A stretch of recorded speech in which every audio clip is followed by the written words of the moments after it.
So, let me start. Okay na?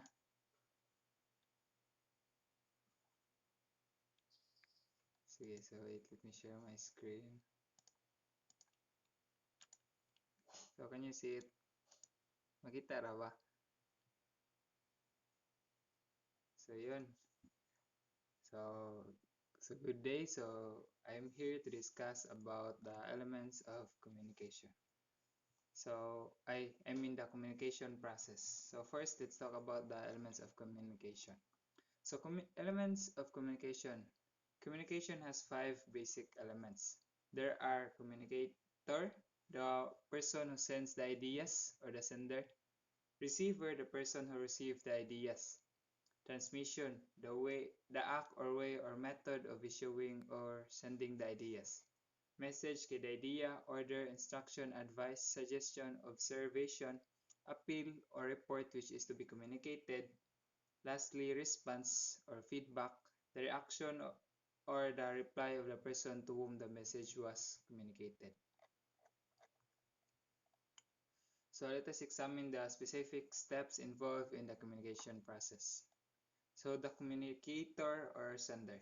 So communication originates from the sender. He realizes the need for conveying something to someone else.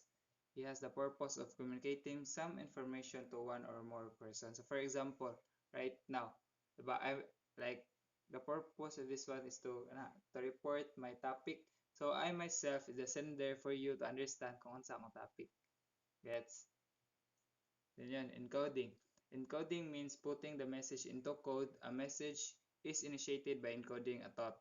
So the communicator, which means ako, encodes the information to be transmitted.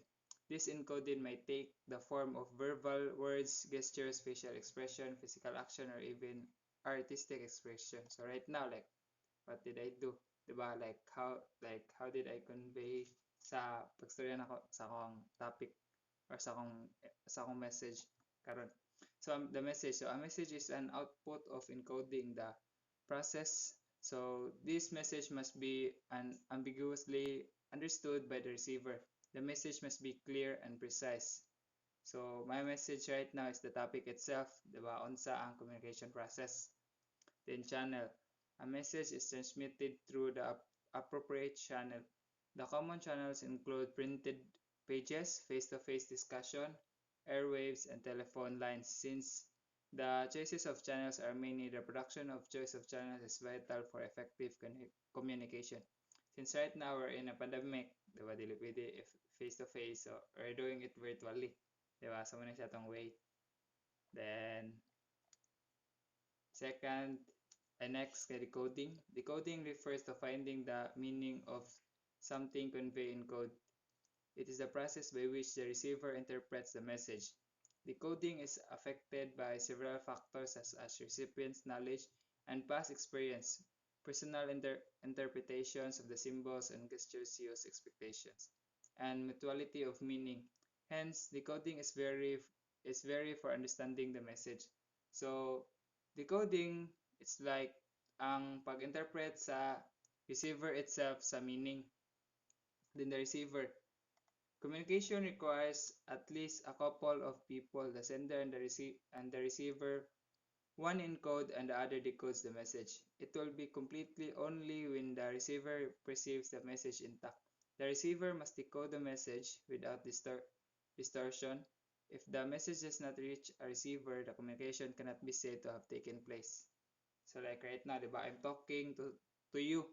Diba? I'm talking to you, so it means I'm the sender and you're the receiver. So you'll be the one to decode the meaning or the message to give a feedback, which is lastly refers to the reaction of the receiver if it enables the sender to know whether his message is received and interpreted correctly or not. Moreover, feedback enables the sender to know the reaction of the receiver so the future communication can be modified if nasabtan ba nimo akong gidiscuss or not, diba? So if necessary, it also helps to check the effectiveness of communication. So lastly, ang noise. Noise is the enemy of feedback. Noise may occur at any stage of communication process and distort the message. It hinders or block the communication. Like for example, mga distraction, diba? Right now, since I'm like we're doing it midnight at midnight, so kana wala kayo yung mga background noises like mga saba-saba sa mga palibot, etc. Since mostly sa mga tao kay nangatog na karon. So yun, so kana did you get it ra?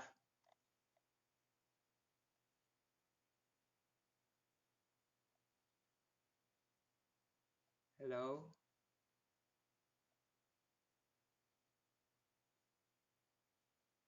are you there?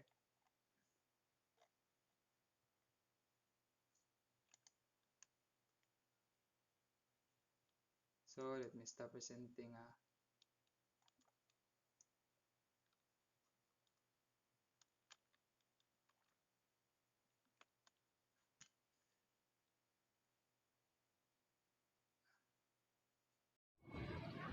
Thank you for that, Sir Malahon. That was indeed an informative one. Since we're talking about communication here, let me just state one example for that, which is watching a live selling.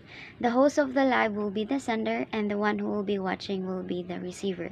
And by commenting on the comment section, it's their way of giving feedback to the sender. But sometimes there's always something blocking their message from being conveyed. And that's maybe because there will be a lot more who will comment, in which the sender won't be able to recognize each of the comment, or maybe just having a bad internet connection, and that is called barriers.